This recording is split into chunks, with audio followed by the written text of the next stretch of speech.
संशोधन वाले बिल का विवरण पढ़ के साफ साफ पता चल जाता है कि ये सरकार शिक्षा विभाग को लेकर गंभीर नहीं है, सुधार नहीं लाना चाहती।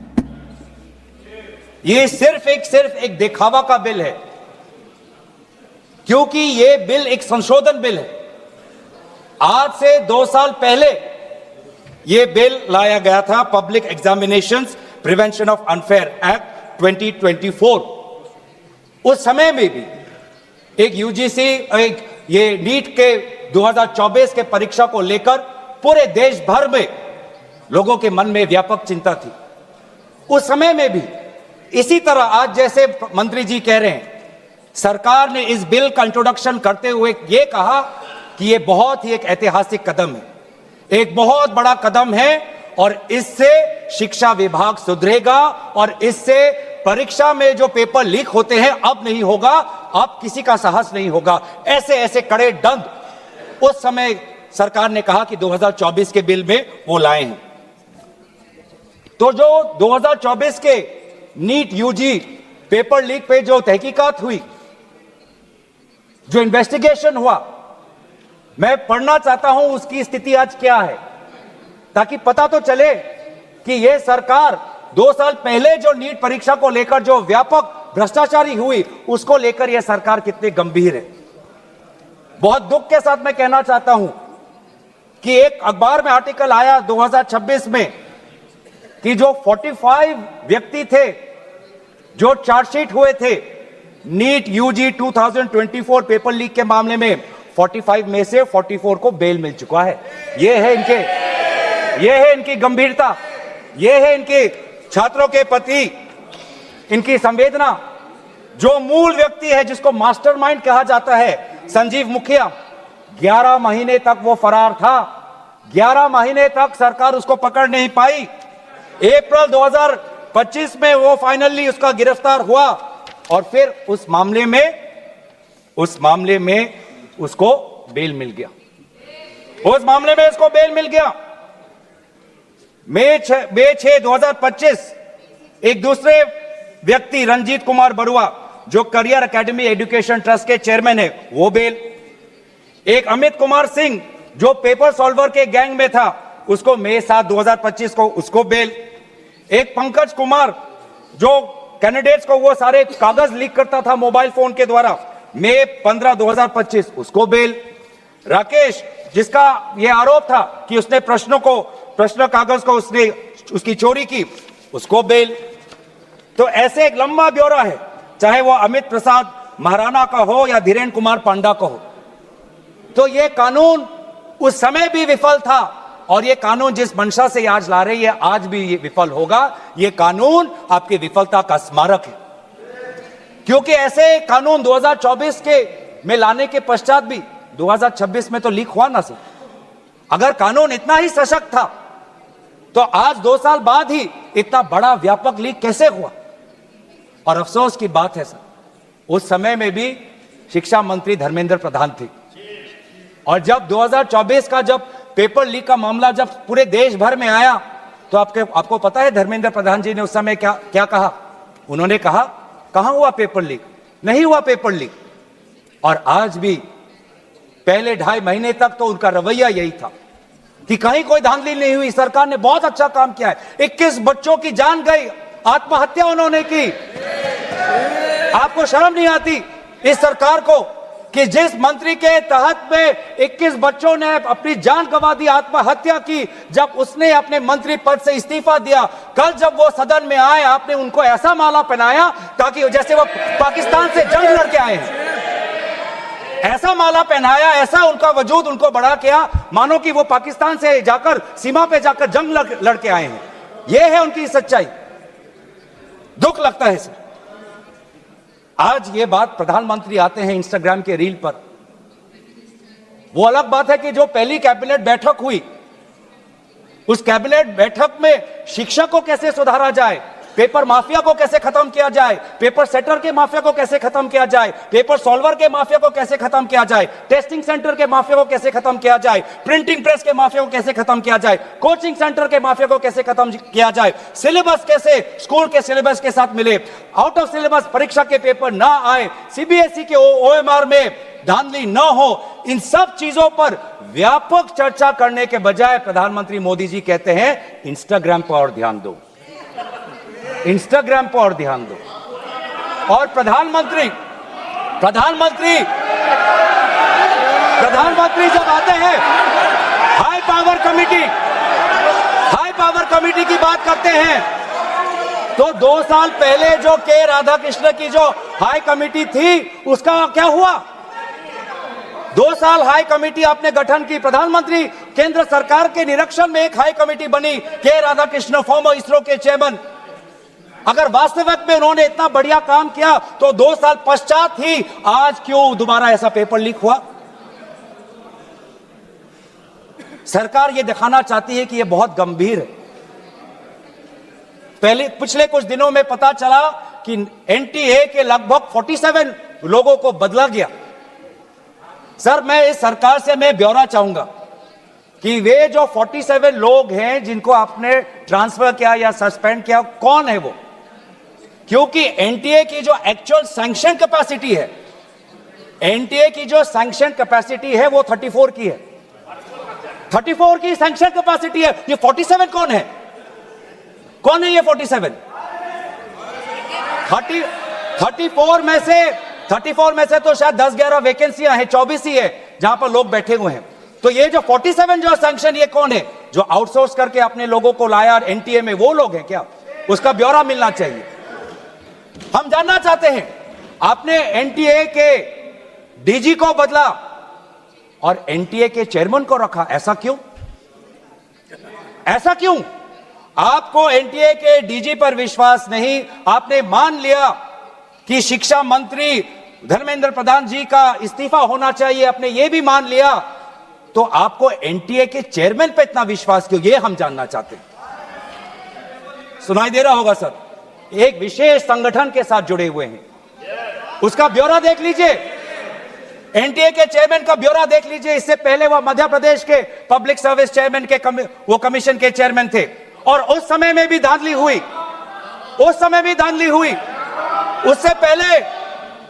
उससे पहले वो छत्तीसगढ़ में भी पब्लिक सर्विस कमीशन में चेयरमैन थे, उस समय में भी धांधली हुई। ऐसे इतने धांधली से जुड़े हुए व्यक्ति को आज भी इतने पेपर लीक होने के पश्चात भी आपकी सरकार बचा रही है, आपकी सरकार बचा रही है। जिस एनटीए के द्वारा 21 बच्चों ने आत्महत्या की, आज भी वो चेयरमैन बचा हुआ है। क्यों? क्योंकि वो एक विशेष संघ के साथ जुड़ा हुआ है।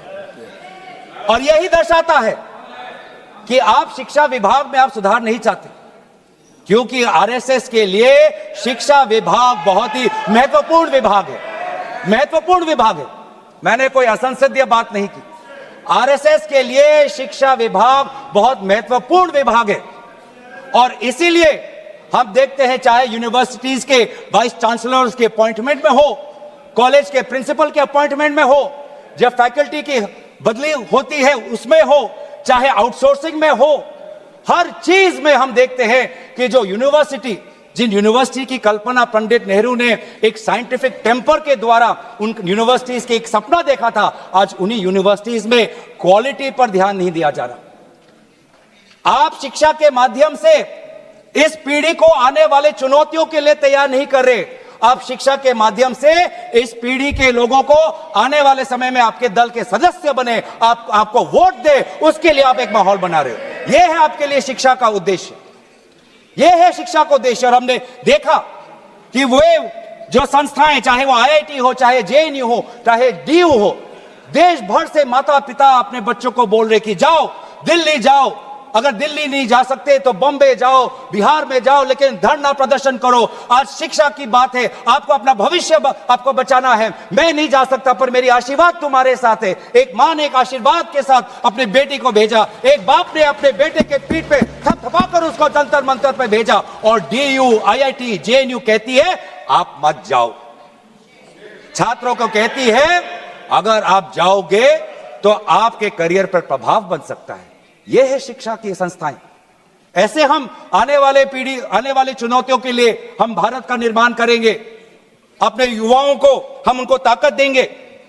इसीलिए अगर एक बात इस पूरे घटनाक्रम से निकलती है वो ये है कि आज शिक्षा में ये इस बिल से, जिसमें आपने पेनल्टीज बढ़ा दिए, पनिशमेंट बढ़ा दिए, इससे हमारा शिक्षा विभाग नहीं सुधरेगा। राहुल गांधी जी बार बार कहा कि धर्मेंद्र प्रधान जी सिर्फ एक मुखौटा है आपके शिक्षा विभाग का, आपकी शिक्षा के प्रति जो उनका आपकी जो नीति है वो सिर्फ एक उसका एक चिन्ह है, एक सिंबल है। उनके हटने से भी शिक्षा में सुधार आएगा। आज भी ना बच्चों को विश्वास आता है इस बात पर, ना हमें इस बात पर विश्वास है। लेकिन इसके पश्चात भी आज शिक्षा पर बातचीत हो रही है, आज शिक्षा को लेकर धरना हो रहा है, आज शिक्षा को लेकर जंतर मंतर में हजारों की तादाद पर लोग इकट्ठित हुए हैं। आज शिक्षा के विषय पर सारे दल संगठन सबने अपने अपने प्रदेशों में, चाहे महाराष्ट्र में हो, चाहे यूपी में हो, चाहे बिहार में हो, चाहे पश्चिम बंगाल में हो, चाहे या असम में हो, सब जगह विभिन्न राजनीतिक दल संगठन और इन दल संगठन से अलग सारे युवा सड़क पे आ गए। सबने अपने शिक्षा की मांग की। और क्यों मांग की? उनके दुख को पहले हमें समझना चाहिए, उनके पीड़ा को हमको समझना चाहिए, वो उनके अंदर जो नाराजगी है उस बात को हमें समझना चाहिए। नहीं तो किसी का इतना साहस नहीं कि सड़क पे आके गर्मी बारिश, सड़क पे सोना, पुलिस की लाठी खाना, दिन दिन भूख हड़ताल पे रहना, सबकी इतनी साहस नहीं है। ये साहस कहां से आता है? ये साहस आता है उस दर्द से, जिस दर्द में अपने भविष्य को लेकर वो विवश हैं, जिस दर्द में अपने देश के भविष्य को लेकर वो विवश है, जिस दर्द को वो आज के समाज में उसको व्यक्त भी नहीं कर सकते, सरकार से सवाल भी नहीं पूछ सकते। और बहुत ही बढ़िया एक व्यक्ति ने इस पूरे जो दर्द है, इस दर्द के बारे में बात करते हुए गोपाल दास नीरज के गीत की बात करता है। वो व्यक्ति, जिस व्यक्ति से राहुल गांधी जी मिलने गए, उसने कहा, उसने हमें याद दिलाया कि नीरज की वो पंक्तियां, स्वप्न झरे फूल से, मीत चुबे शूल से, लुट गए सिंगार सभी, भाग गए बबूल से, और हम खड़े खड़े बाहर देखते रहे, कारवां गुजर गया गुबार देखते रहे। ये बच्चों की वो दुख है। क्या करें? हमारे पास पैसे नहीं है इतने कि हम पेपर खरीद पाएं। 30-30 लाख का पेपर हमें खरीदने के पास, हमारे पिताओं के पास इतने सामर्थ्य नहीं है। वो दुख है, वो नाराज है, और इसीलिए जब वो दुख से वो लड़ नहीं पाते तो आत्महत्या पर आ पड़ते। और एनसीआरबी में सर, आज देश की ये व्यवस्था, देश की असली ये है कि आज एनसीआरबी में, नेशनल क्राइम रिकॉर्ड्स ब्यूरो में, ये भी एक कारण है कि आत्महत्या हुई क्योंकि वो बच्चा एग्जाम में फेल हुआ। ऐसा भी एक कारण आ गया है। बच्चों की आत्महत्या, छात्रों की आत्महत्या लगभग 1 लाख से ऊपर बढ़ चुकी है। 1 लाख से ऊपर, जिसमें से 2000 ने तो साफ साफ कहा है, 2400 ने साफ साफ कहा है कि मैं फेल हो गया और इसीलिए मैं सुसाइड ले रहा हूं। बहुत लोग, बच्चों ने पारिवारिक कारण से, फैमिली रीजन से वो आत्महत्या उन्होंने की। लेकिन इसके पश्चात भी वे युवा आए, वो चाहे गुजरात से हो, वो चाहे महाराष्ट्र से हो, चाहे विदेश से हो, चाहे दक्षिण भारत से हो, महाराष्ट्र से, वो सब आए। और जब वो आए और दिल्ली की गर्मी, दिल्ली के बारिश से जब वो जो उन्होंने उसमें जो दर्द है, उसमें जो संघर्ष है, उस संघर्ष को याद करते, उस संघर्ष को झेलने में उन्होंने याद किया सावित्री बाई फुले को। वे लड़कियां जो आई थी, ऐसे बहुत लड़कियां थी जिन्होंने रील पे कहा कि मैं अपने माता पिता को बिना बोले में जा रही हूं क्योंकि मुझे लड़ना है। ऐसे भी लड़कियां थी जिन्होंने कहा कि मैं छात्र नहीं हूं, मैं काम करती हूं, लेकिन मैंने भी कुछ साल पहले नीट का परीक्षा दिया था, मैं पहले अटेम्प्ट में मेरा पेपर लीक हो गया, कितना मानसिक मेरे पे दबाव बना मैं खुद समझ सकती हूं। आज अगले पीढ़ी के साथ, जिस समय मैं खड़ी नहीं हो पाई, मैं बाहर नहीं आ पाई, लेकिन आज अगले पीढ़ी के साथ मैं खड़ा होना चाहती हूं, मैं जाऊंगी आज। ये सब वहां पे आए क्यों? क्योंकि उन्होंने इतिहास को याद किया कि जिस प्रकार से सावित्री बाई फुले हो या फातिमा शेख हो, जिस प्रकार से समाज ने उन पर उत्पीड़न किया, लेकिन वो कभी भी अपने बाग से हटे नहीं। युवा लोग आए, एक लड़का था हरे शर्ट में, वो पुलिस को बोल रहा कि हाँ मार, मुझे मारो, मारो सर मारो। उसमें वो भगत सिंह का जज्बा हमें दिखाई दिया। हमेशा उसने हाथ नहीं उठाया, उसने खाली बोला कि मारो, क्योंकि ये थी लोगों की और युवाओं की ताकत कि अब वो डर उनसे चला गया, डर खत्म हो गया, डर गायब हो गया। लाठी है, दर्द होगा, रात को सोने में मुश्किल होगी, लेकिन सब लोग कह रहे थे कि कुछ नहीं होता, अगर शिक्षा के लिए, अपने भविष्य के लिए अगर मुझे 2-3 लाठी भी खानी पड़ेगी तो मैं लाठी खाने जाऊंगा। ऐसे भी लोग थे जो 20 जुलाई के रात को आए। वो 20 जुलाई के सुबह नहीं थे, 7 बजे नहीं थे, 4 बजे दोपहर को नहीं थे, वो रात को 10 बजे आए। क्यों? क्यों? उनको दुख हुआ। उन्होंने रील में देखा कि किस प्रकार से पुलिस वालों ने बच्चों पर हाथ उठाया और उन्होंने बोला कि चलो मैं भी एक लाठी खाने जाऊंगा। यह है हमारा युवा शक्ति। मैं इस सदन से भारत के युवा समाज को मैं नमन करता हूं, आभार प्रकट करता हूं, शुभकामनाएं मैं देता हूं, धन्यवाद देना चाहता हूं कि आपने हमें दोबारा याद दिलाया कि लोकतंत्र का मतलब क्या है। आपने दोबारा हमें याद दिलाया कि सवाल पूछना आप सबका, हमारा सबका मौलिक अधिकार है। हमने वो भी देखा उस मध्य प्रदेश से आए हुए आदमी को जिसके सर पर खून निकल रहा था। क्यों? क्योंकि कांटों से भरा हुआ एक डंडा उसके सर पर पड़ा और उसने तब भी वो पीछे नहीं हटा। खून से लथपथ उसका चेहरा। उस समय भी पुलिस को ललका रहा था कि देखो ये लोकतंत्र है, लोकतंत्र में जनता जनार्दन है, जनता प्रजा राजा होता है। ये है वहां की उस ताकत। बहुत लोग कहते हैं कि बहुत से गलत शब्द भी उस सभा में, जंतर मंतर में किए गए।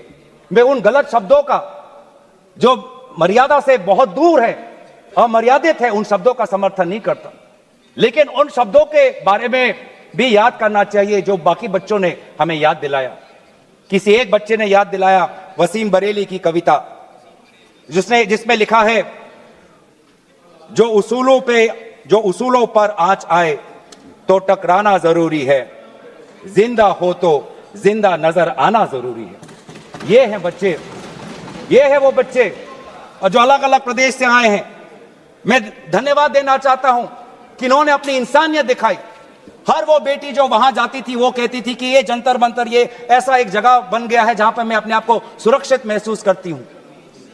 जब पुलिस की लाठी आती है तो कोई अनजाना व्यक्ति, कोई अनजाना उसके सामने आकर अपने शरीर से उस लड़की को बचाता है। डंडा उसके लड़के के शरीर पर पड़ता है। वो लड़का कहता है कि इस उंगली से मैंने पिछली बार कमल पर वोट डाला, आज इसी उंगली को कमल के पुलिस ने तोड़ डाला। ये है उनका साहस। आज समाज, मैं पूरे छात्र के साथ पूरे समाज को भी मैं धन्यवाद करना चाहता हूं। उस गुरुद्वारों को के संचालकों को मैं धन्यवाद करना चाहता हूं जिन्होंने अपना दरवाजा खोला, लोगों को वहां पे शरण दिया। ये है हमारी देश की खूबसूरती। मैं धन्यवाद देना चाहता हूं कि देश भर से लोगों ने फोन किया कि मैं वहां जा नहीं सकता, लेकिन स्विगी के द्वारा उन बच्चों को खाना तो पहुंचा सकता हूं। मैं धन्यवाद करना चाहता हूं उन वकीलों का, वो चाहे सुप्रीम कोर्ट के बाहर हो, चाहे वो जंतर मंतर पे आए हो, सबने बोला कि लोकतंत्र के साथ, संविधान के पक्ष में आज हम सब यहां पे खड़े हैं। लेकिन जहां पर हमने हमारी खूबसूरती देखी, जहां पे हमने इंसानियत देखा, जहां पर हमने लोकतंत्र की ताकत देखी, वहीं पे हमने इस सरकार की क्रूरता भी देखी। हमने देखा आपने किस प्रकार से पैलेट गन का इस्तेमाल किया, हमने देखा किस प्रकार से आपने इलेक्ट्रिक बेटन का इस्तेमाल किया, हमने वो भी नजारा भी देखा कि किस प्रकार से एक पुलिस कर्मचारी ने एक लड़की के गाल पर थप्पड़ मारा। वो एसीपी का नाम भी हमें याद है, उस पुलिस कांस्टेबल का चेहरा भी याद है जिसने अपने डंडे के साथ एक लड़की के प्राइवेट पार्ट पे उसने आक्रमण किया। हमें याद है वो लड़कियां जिन्होंने उनके आंसू निकल रहे थे आंखों से और कह रहे थे कि पुलिस वाले उनको मां बहन की गाली दे रहे थे। हम भूलेंगे नहीं वो बच्चियों जिन्होंने कहा कि मेरे पीठ पे जो कपड़े थे उन कपड़ों को इस पुलिस ने फाड़ दिया। ये है असलियत। और इसीलिए बार बार हम मांग कर रहे हैं कि किसने आदेश दिया, वो आदेश कहां से आया कि पैलेट गन का इस्तेमाल हो? किसने आदेश दिया? किसने आदेश दिया कि आंसू गैस का इस्तेमाल हो? किसने आदेश दिया कि लाठी पैरों पे नहीं, लाठी सर पे पड़नी चाहिए? किसने वो आदेश दिया? और इसीलिए बार बार राहुल गांधी जी ने भी चिट्ठी लिखी है और आज भी हम देखते हैं कि अब सारी हम बातें कर रहे हैं। आज इस सदन में, इस सत्र में इस विषय पर भाग इसलिए लेना चाहते हैं क्योंकि हम सरकार से जवाब चाहते हैं और विशेष रूप से गृह मंत्री से जवाब चाहते हैं। गृह मंत्री से हम जवाब चाहते हैं। मेरा कहना है सर, गृह मंत्री से हम जवाब चाहते हैं। यहाँ पर बैठे हैं सर, आज ये बिल क्यों आया है? ये बिल क्यों आया है? ये बिल क्यों आया है? ये बिल क्यों आया है समझना चाहिए। ये बिल इसलिए आया है कि गृह मंत्री के द्वारा भेजी हुई पुलिस लोगों के हौसले को कुचल नहीं पाई, इसीलिए ये बिल आया है। आपने उस धरना को खत्म नहीं कर पाया, इसलिए ये बिल आया है। हमने देखा ना सिर्फ दिल्ली में, बिहार में आपने AK-47 का इस्तेमाल किया। ये नौबत है, ये नौबत है।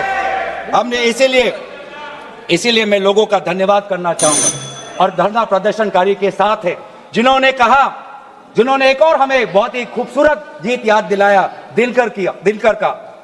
अब जो सिर पर आ पड़े नहीं डरना है, जन्म में है तो 2 बार नहीं मरना है। ये जो लोगों ने आज जो संदेश दिया है लोकतंत्र में, दोबारा उन्होंने आज हमारे ऊर्जा जो दी है, इसके लिए सारे विपक्षी दल, हम भारत के युवा समाज के साथ है, छात्र समाज के साथ है, वे सारे जिन्होंने संघर्ष किया उनके साथ है। और आज भी हम चाहते हैं कि गृह मंत्री आए और सदन के अंदर बोले कि क्यों आपने पुलिस के द्वारा बच्चों पर यह दुर्व्यवहार किया, बच्चों के पर आपने आक्रमण किया और बच्चों के साथ आज उनके आंसू निकलते हमने देखने पड़े। इन सभी बातों के साथ मैं अपने वाणी को विराम देता हूं। धन्यवाद।